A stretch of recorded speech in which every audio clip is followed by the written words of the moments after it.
Hi, it's Enigma, and today I want to talk to you about tag team fighting games. This past week has been an absolute blast when it comes to the fighting game genre because we are getting some pretty interesting titles. But the one thing that kind of surprised me is what exactly we're going to be getting. Instead of getting the traditional 1 versus 1 fighting games, we're getting team-based fighting games, or in this case, tag team fighting games. The name itself is pretty obvious. Instead of just playing 1 versus 1, you're pretty much just building your team from a roster and you're trying to pretty much see who's got the best team. Some can be 2 versus 2, others can be 3 versus 3, but there is one that is gonna be pushing the boundary. And with how things are being developed, we're looking at a very, very interesting future when it comes to the tag team genre. Now, I'm going to be talking about 2XKO for a second because this is one of those games in which it might end up changing the way that we're playing tag team fighters. With 2XKO, you have the ability to pretty much just play, well, you're pretty much just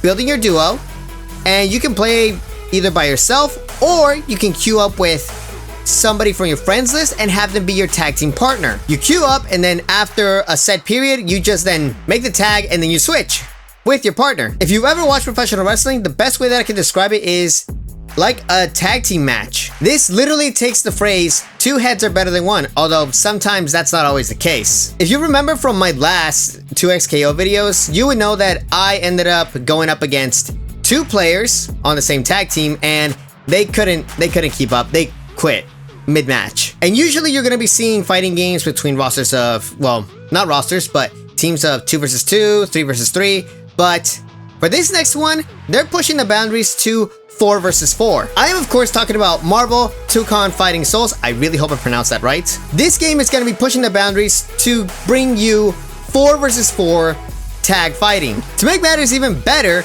this is going to be developed by Arc System Works, the same studio that brought you Dragon Ball FighterZ and the Guilty Gear series. So you know that when it comes to the gameplay, you're gonna be set for an incredible time. Given there really isn't a whole lot of information that is being put out into the public, and it makes sense, they want to try to keep everything under wraps and try to increase hype for the game. And I'm very hyped up for this game because with the success that we've been having with Marvel Rivals, it's about time that we ended up getting a different fighting game, and this is also going to be the biggest...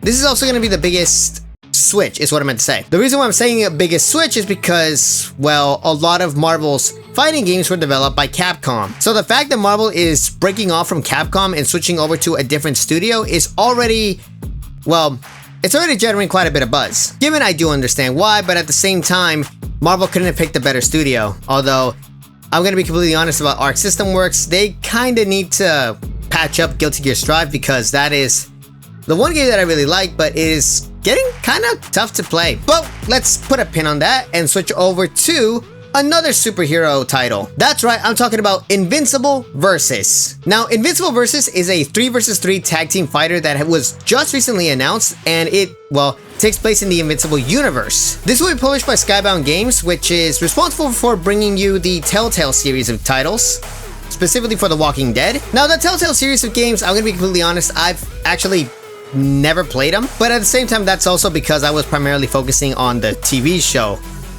when it was airing. I have my expectations pretty high for this because the core development team is the exact same core development team that made Killer Instinct. Now, I'm talking about the 2013 reboot of Killer Instinct, which I gotta say is just as good as the original. Now, the game, in quotation marks, is gonna be described as, well, violent, bloody, and gory, and I am all for it. I think NetherRealm Studios might have some competition once Invincible Versus comes out. Anyways, that's the end of the video. I really hope you all enjoyed it. If you did, leave a like and also subscribe to my channel and turn on post notifications so you never miss out on a video or a live stream. And if you would like to help support the channel, check out buymeacoffee.com/Enygma. Links for everything down in the description box below. Man, I kind of stuttered on that last one. Whatever. And as always, this is San Diego Shooting Star, signing out.